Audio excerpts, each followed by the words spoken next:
In a f***ing peaceful and happy disgusting village, a f***ing carriage travels along the cobblestone streets. Inside, a greasy husband named Kang Naru feels a deep sense of unease and asks his baddie wife, Ashley, if she finds the ride frustrating. Hoping to salvage their relationship, he suggests that they step out of the carriage to talk for a moment, but Ashley calmly asks what they would even discuss.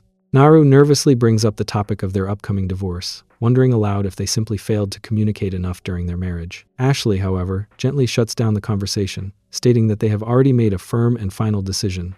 As they continue their journey to finalize the divorce, Naru reflects on how his life reached this point. Originally a South Korean who was mysteriously transported to this fantasy world a few years prior, Naru found himself endowed with an immense power that quickly earned him fame as a renowned warrior of the realm. It was during his usual duties of defeating demons that he first met Ashley. The two fell deeply in love almost immediately and quickly held a wedding. However, shortly after getting married, Naru learned that his wife's family, the Lapones, harbored a dark secret and suffered under a historical curse. The trouble began generations ago when one of Ashley's ancestors decided to secretly watch the ancient goddess of the eastern wind, Vera, while she was cleaning her clothes in a secluded waterfall pool. Completely mesmerized by the goddess's beauty, the ancestor became obsessed with what he had witnessed. Instead of keeping the secret to himself, the ancestor foolishly began boasting about his experience to guests at dinner tables, speaking openly about the goddess's washing stamina. This disrespectful boasting quickly triggered a powerful curse upon the entire family lineage. The goddess Vera had cursed the ancestor to suffer a severe seizure whenever he looked at water, ensuring he could never approach any body of water again. Desperate to free his lineage from this torment, the head of the family pleaded with Naru to defeat the goddess and lift the curse. Confident and eager to help for the sake of his beloved wife, Naru readily agreed to the request. Upon confronting the goddess, Vera recognized his purpose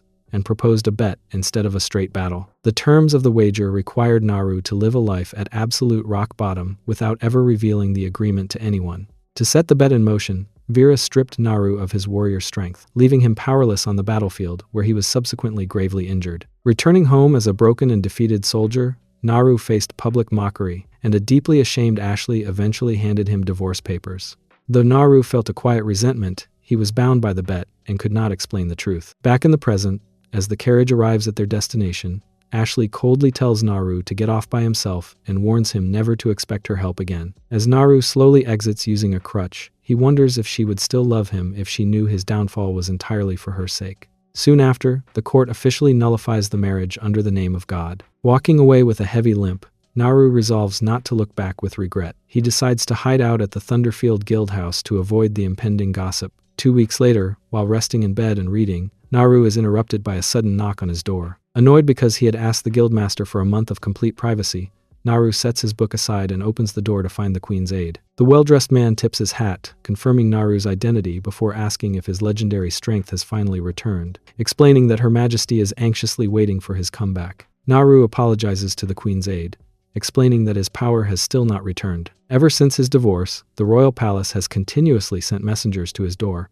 pleading with him to accept new missions. The desperate aide asks if there is truly nothing Naru can do to help, emphasizing that Naru is the only person capable of retrieving the specific item Her Majesty desires. Still, Naru stands firm, stating that while he would love to assist, he is currently nothing more than a powerless divorcee. He politely asks the aide to convey this message back to the queen and promptly slams his wooden door shut to end the conversation. Almost immediately, the knocking resumes, prompting a frustrated Naru to sigh at the visitor's sheer tenacity. Losing his temper, he swings the door open to shout that he has already given his final answer. To his complete surprise, it is not the royal representative standing on the other side, but rather his former adventure comrade, Melissa. With a playful smile, Melissa greets him and casually offers her mock congratulations on his recent divorce. Exasperated, Naru scratches his neck and dryly responds that there is nothing to congratulate him about, though he admits it has indeed been a long time since they last saw each other. Before Naru got married, Melissa was a trusted companion who shared in his many adventures, but she currently works as a professor at Visdra Academy. Observing his disheveled state, Melissa cheerfully teases him, asking if he is living a bit too much like an invalid. She laughingly remarks that divorce is really no big deal, sharing that she is also a divorcee, and wonders why he is letting it keep him so slumped. To break him out of his funk, she enthusiastically slaps him on the back, sending a jolt of pain through Naru and leaving him wincing with a sore spot. Upon closer inspection, Melissa is genuinely startled by how thin and frail Naru has become, and expresses deep concern for his physical state. Trying to move past the topic, Naru shifts the focus by asking how she even managed to discover his hiding place. Melissa explains that she immediately went to the guildmaster for answers upon hearing the rumors, before gently asking if he is truly doing okay. Naru reassures her that there is no need to worry so much. Sensing that a change of scenery is exactly what he needs, Melissa brightly proposes that they go out to grab some drinks to lift his spirits, happily declaring that the entire tab will be on her. Although Melissa had invited him out for a drink, Naru is somewhat surprised to find himself brought directly to her home. As they settle into the cozy room warmed by a blazing fireplace, Melissa welcomingly invites him to make himself at home. Naru clarifies that while he is not feeling uncomfortable, he is still curious about why she chose her house instead of a tavern. Melissa casually replies that she simply has some excellent alcohol stocked up at home. This explanation makes Naru wonder if she is being deeply considerate of him, knowing he might feel self-conscious or bothered by other people's stares in public after his recent divorce. Melissa generously pours the drinks and proposes a toast to celebrate Naru's new single life. As Naru downs his drink, he ponders whether his warm feelings are due to his recent complete isolation from social contact, or if the alcohol is simply taking effect. Regardless of the reason, he finds immense comfort in catching up with his long-lost comrade, and the two lose themselves in endless conversation as the night grows quiet outside. Feeling slightly flushed from the alcohol, Naru brings up the past, asking Melissa if she remembers the time he saved her. Melissa smiles warmly, replying that she could never forget, noting that she would not even be alive today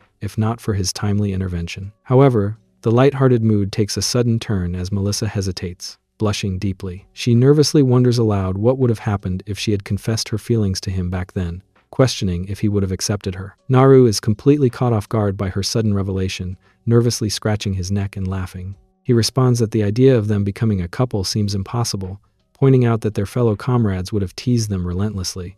Melissa plays it off with a gentle laugh, agreeing that they were indeed practically like blood-related siblings back in those days. Her hands and feet fidget slightly as she adds that since they always joked around with each other, it would have been highly unlikely for genuine feelings to develop between them. She continues to laugh, assuring him that she was merely speaking hypothetically, yet, as she holds her drink, a fleeting look of bittersweet melancholy passes over her face. Realizing that the conversation has taken a slightly awkward turn, Melissa suggests that they move past the weird mood and simply focus on drinking more. As the night progresses, empty wine bottles begin to pile up and roll across the floor. Naru, now heavily intoxicated and red-faced, slurs his words while asking if the alcohol is already gone, urging her to hurry up and pour more. Leaning lazily on her arm with a sleepy grin, Melissa suddenly steers the conversation toward a very sussy topic, asking Naru how things were between him and his former wife in gym workouts. Naru immediately deflects the intrusive query, asking why she is even curious about such matters, and turning the question back on her to ask about her own past experiences. Melissa confidently declares that she always did an exceptionally good job in her 1v1 gaming match relationships. Hearing this,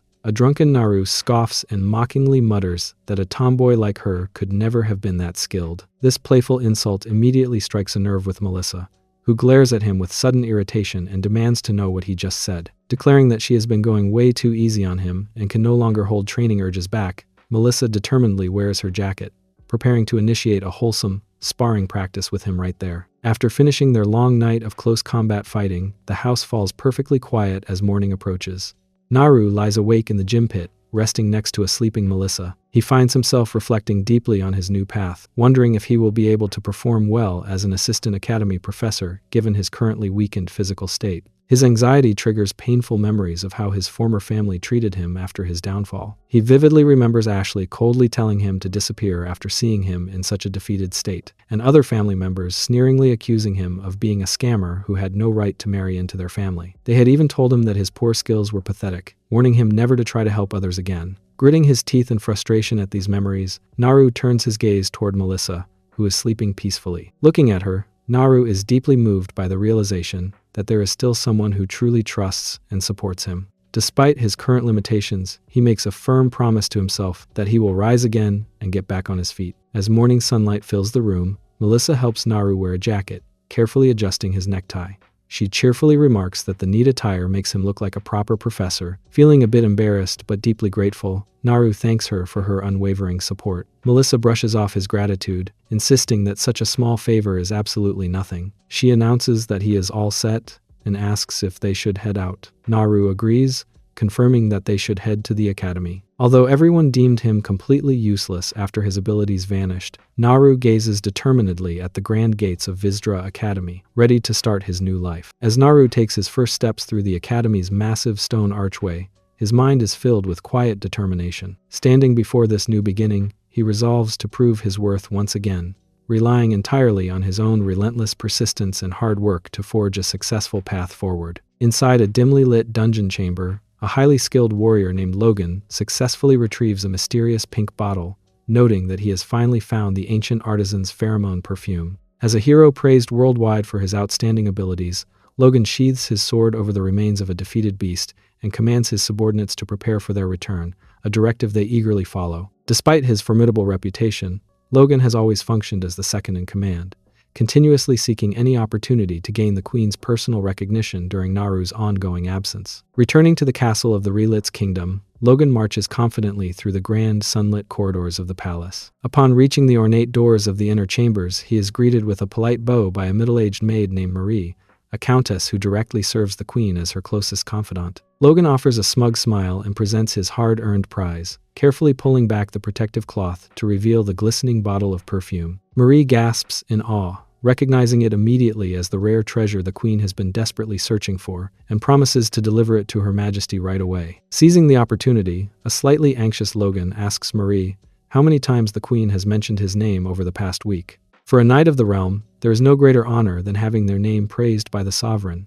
as frequent mentions symbolize being the country's ultimate hero. Marie pauses to calculate, recalling that Aquinas was mentioned 4 times and George was mentioned 6 times, while Naru was mentioned a staggering 10 times. Realizing his name has not yet been brought up, Logan listens in dismay as Marie clarifies that the Queen only mentioned him twice, specifically asking if he had taken charge of the request and how long he would take to resolve it. Crestfallen by this news, Logan can only ask in disappointment if his name was truly only mentioned twice. Deeply disappointed, Logan asks Marie if he really didn't receive any compliments from the Queen at all. Marie calmly responds that everyone in the kingdom desires Her Majesty's attention, advising him to simply hope his name comes up more frequently in the following week. This placating advice only infuriates Logan further, and he angrily demands to know how he could possibly calm down under these circumstances. He is incensed by the realization that he is seemingly ranked lower in the Queen's mind than Naru, whom he bitterly refers to as a cripple since his defeat 2 years ago. Hearing his loud and disrespectful outburst, Marie looks at him sternly and quickly warns him to watch his words carefully, reminding him that they are still within the palace grounds. Logan scratches his head in frustration, arguing that because he successfully retrieved the ancient perfume, his name absolutely deserved to be mentioned with much more honor. Marie sighs and, conceding to his persistence, gestures toward the heavy double doors, proposing that they go see the Queen directly. Logan is caught off guard by the sudden opportunity, but as the grand doors creak open, he quickly composes himself, resolving to seize the moment without hesitation. Walking into the magnificent throne room, Logan smiles confidently and bows, introducing himself to the sovereign. It is highly unusual for a knight to visit the Queen alone, and it has been an entire year since Logan last stood in her presence. Sitting elegantly on her couch, Queen Isabella looks over and asks Marie who this man is. Marie leans in to quietly whisper Logan's identity and accomplishments directly into the Queen's ear. Acknowledging the information, Queen Isabella turns her gaze to Logan, realizing he is indeed the one who retrieved the ancient artisan's perfume. Logan bows respectfully, confirming her statement, and is met with a brief, polite compliment as the Queen simply notes his good work and promises to put the perfume to good use. Logan is stunned by the incredibly brief exchange, internally gritting his teeth in bitter resentment over receiving such a minimal acknowledgement. He feels deeply insulted, thinking that he is being treated far worse than Naru. Before he can process his anger, Queen Isabella casually dismisses him, signaling that he may leave. In a desperate bid to keep her attention, Logan raises his voice in protest, calling out to Her Majesty. Desperate to secure the Queen's favor, Logan brings up a rumor he heard, mentioning that Her Majesty has been searching for her mother's lost belongings that fell into the ocean. He passionately promises that if she grants him the opportunity, he will gladly retrieve them, even if it costs him his life. Queen Isabella looks back with mild curiosity, prompting Logan to quickly request a timeline of just 1 month to complete the task. Finding the proposal acceptable, the Queen agrees, promising to reward him generously if he succeeds, and tells him she looks forward to his return. Logan bows deeply in obedience, leaving the chamber with a malicious smirk, confident that this mission will secure her ultimate trust, while Naru remains out of the picture. 1 month later, Back at the palace, Marie delivers the grim news of Logan's death to Queen Isabella. The queen remains entirely unfazed by the tragedy, dryly remarking that he must not have been very skilled after all, before immediately asking if Naru has arrived yet. Marie bows politely, informing her that Naru sent word explaining it would be a bit difficult for him to visit at this time. Meanwhile, back at the academy grounds, Melissa guides Naru through the courtyard, pointing out that she has a meeting to attend in one direction, while the dean's office lies in the opposite direction. Feeling deeply grateful for her constant support, Naru thanks Melissa for all of her help. Melissa warmly dismisses his gratitude, assuring him that it is no trouble at all. Although she playfully admits that she really wants to give him a hug right now, she makes sure he is comfortable heading to his destination alone. Naru smiles and scratches his neck, reassuring her that he is not a child and that she has absolutely nothing to worry about. With a bright smile, Melissa waves goodbye, promising to see him later as she heads off to her meeting. Naru waves back at Melissa with a cheerful smile,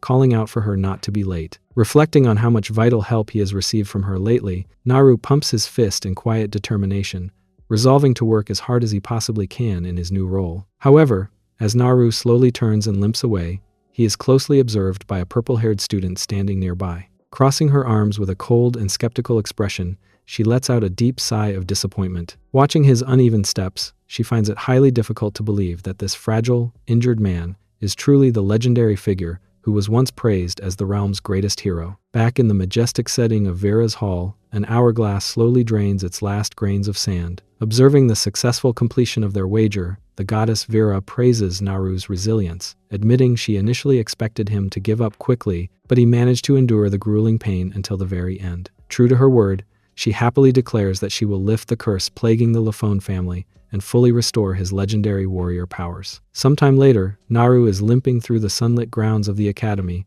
when he suddenly experiences a strange sensation, wondering why his ears feel so itchy. His quiet walk is abruptly interrupted when a sharp voice calls out, ordering him to come over. Turning around, he sees a young man in a brown suit, accompanied by the same purple-haired student who was watching him earlier. Naru approaches them and asks why they called him over. The young man confirms Naru's identity before cheerfully noting that the rumors about him joining the faculty as an assistant professor must indeed be true. He introduces himself as Wigreb, the assistant to Professor Padley. Without warning, Wigreb thrusts a sword toward Naru, asking him to hold it and casually questioning if a former warrior still remembers how to handle a blade. Confused by the sudden weapon, Naru asks why he is being handed a sword so abruptly. Wigreb explains that the young lady beside him, Alicia, has an upcoming swordsmanship examination, so they were hoping to see a quick demonstration of his legendary skills. Naru looks down at his hand tightly gripping his crutch, silently wondering if Wigreb completely lacks common sense for demanding a demonstration from a man who is clearly crippled. Looking highly skeptical,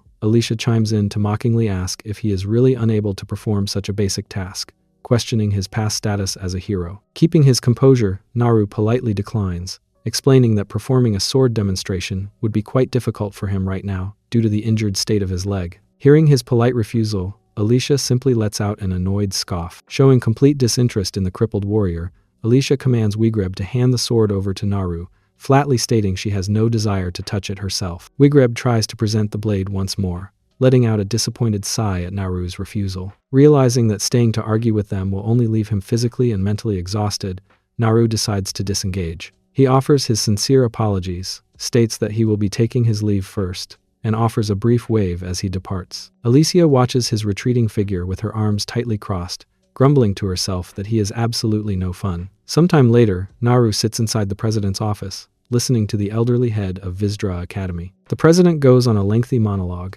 explaining that the academy's name translates to the wisdom of the dragon, while boasting about the school's prestigious history and long-standing traditions. He expresses incredibly high expectations for Naru's new role, urging him to teach the students well by sharing his real-world warrior experiences. Privately, Naru is completely drained, sweat dropping as he realizes the president has been lecturing him non-stop for over 2 hours. Despite his exhaustion, Naru politely agrees to his instructions before finally being permitted to leave. Stepping out of the office and closing the door behind him, Naru lets out a massive sigh of relief, feeling as though the endless meeting was genuinely going to kill him. He dryly reflects on how high-ranking officials tend to talk excessively, whether in his original home of South Korea or in this fantasy world. Recognizing that his students might already be waiting, he he prepares to head to his assigned classroom. As Naru limps down the academy hallways, the rhythmic clatter of his crutch draws immediate, hostile attention. Groups of students begin to whisper among themselves, pointing him out and questioning if the limping man is indeed the famous former hero. They eagerly gossip about his highly publicized divorce and the rumors surrounding his failed marriage, with some declaring they would be far too embarrassed to show their faces in public if they were in his shoes. Others mockingly question his warrior credentials,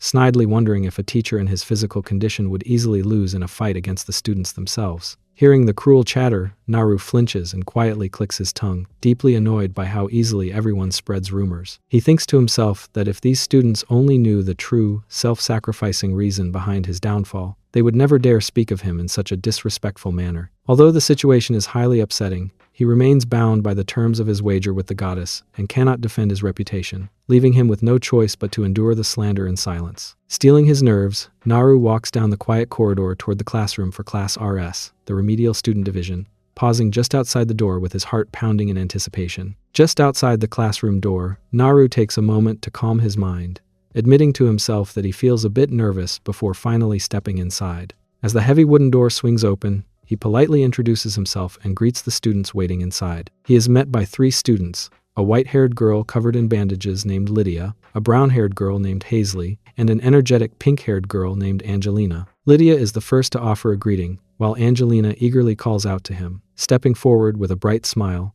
Angelina welcomes him to their class and presents him with a flower. Naru accepts the gift with quiet gratitude, feeling slightly flustered but deeply relieved. He reflects that, despite his initial worries, his new students do not seem to have bad personalities at all. To get the lesson started, Naru asks the group to take their seats, prompting Angelina to quickly return to her desk. Standing behind the podium, Naru formally introduces himself as Kang Naru, their new professor in charge for Class RS. He openly addresses his physical condition, explaining that his limp is the direct result of his battle against Vera. While Lydia watches him quietly, Naru offers a sincere apology for instructing them while in such a weakened physical state, but he firmly promises that he will never teach them half-heartedly. As Hazley listens intently, Naru reminds the group that this semester is their absolute last chance to remain at the academy, urging them all to work together and do their best. Angelina quietly resolves to do just that. To reassure them, Naru confidently declares that he will take full responsibility for their education and ensure that every single one of them graduates successfully. Hoping to begin their journey on a personal note, Naru looks over his roster and suggests starting one-on-one consultations, asking if anyone wants to be the first to speak with him. Angelina immediately raises her hand with great enthusiasm, shouting out her eagerness as she leaps up from her desk. Smiling at her high energy, Naru instructs her to bring her chair over to his desk so they can begin, and she happily complies.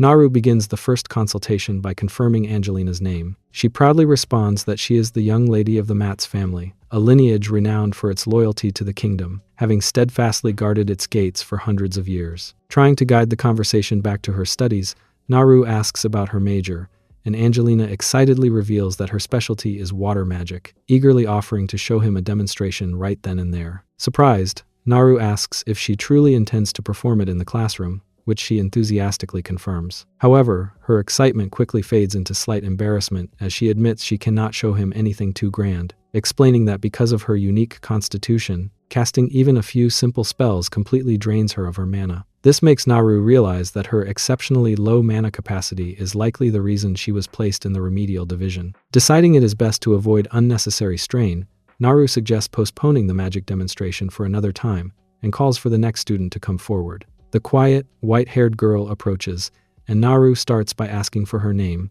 which she reveals is Lydia. Noting her extensive bandages, Naru gently asks if there is something wrong with her physical condition, and Lydia quietly explains that her injuries were caused by a fire. As Naru prepares to write in his notepad, he asks about her specialty, and she briefly replies that it is swordsmanship. Sensing her guarded demeanor, Naru realizes she is quite a prickly individual, a suspicion that is quickly confirmed when Lydia bluntly asks if he also plans to give up on their class and leave them right away. Naru immediately denies this, crossing his arms and assuring her that he has absolutely no intention of doing such a thing. Skeptical of his promise, Lydia retorts that previous instructors lied as well, with everyone quitting after only a few days, and she openly wonders how long it will take before Naru leaves too. As Lydia walks away, Naru recognizes her deeply pessimistic outlook and notes that he will need to build trust and approach her slowly. Turning his attention to the final student, Naru asks for her name, and the brown-haired girl hesitantly looks up, introducing herself as Hazley and sharing that her specialty is alchemy. During their conversation,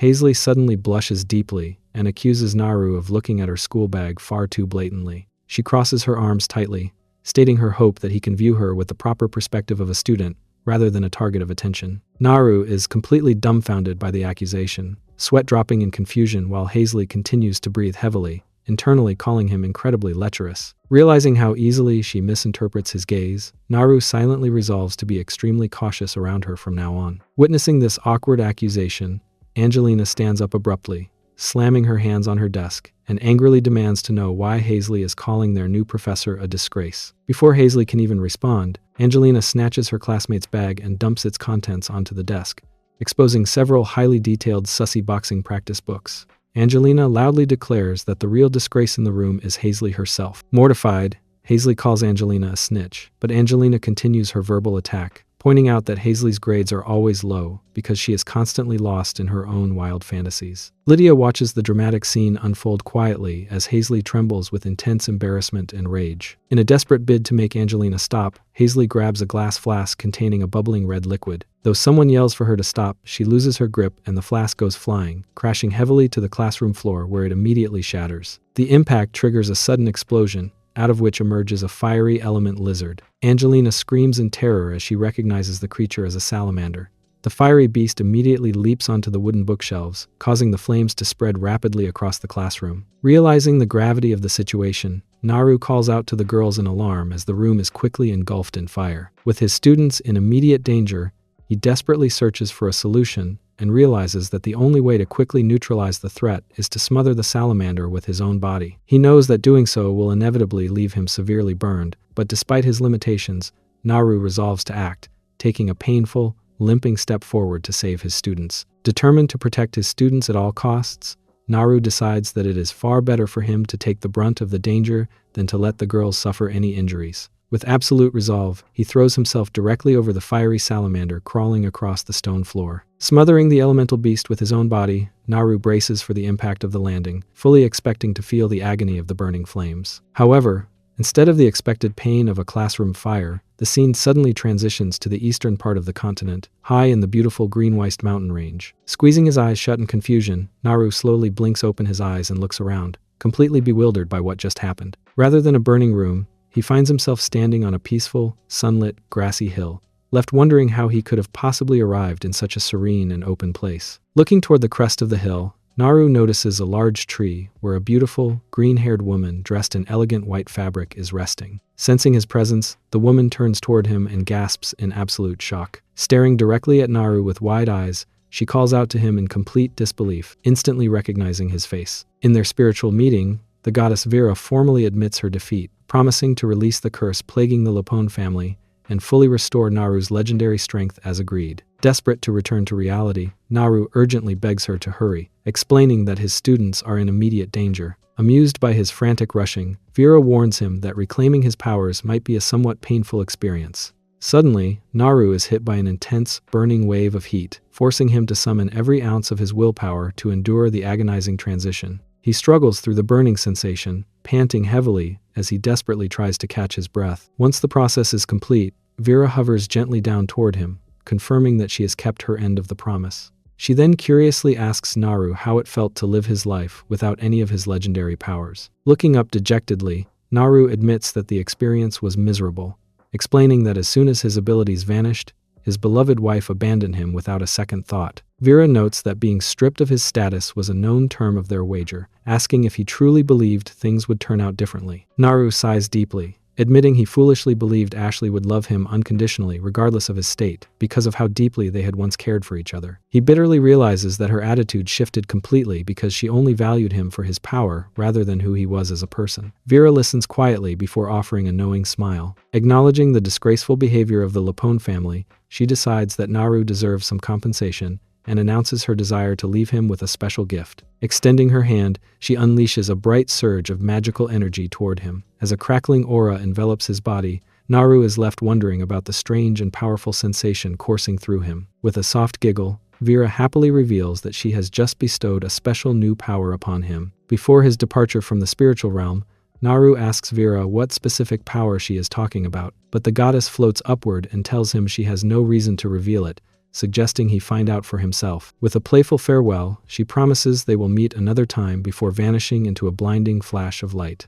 As his consciousness begins to fade back to reality, Naru is left wondering what kind of new power she could have possibly given him. Suddenly, Naru's consciousness is pulled back to the burning classroom, where he is immediately surrounded by swirling ash and thick, heavy smoke. Nearby, Angelina is on her knees coughing, completely helpless as burning books and heavy debris begin to collapse from the shelves above. Shielding her head, she screams in pure terror as a flaming book drops directly toward her. Spotting the immediate danger, Naru leaps forward, calling out to his students as Angelina desperately cries out for help.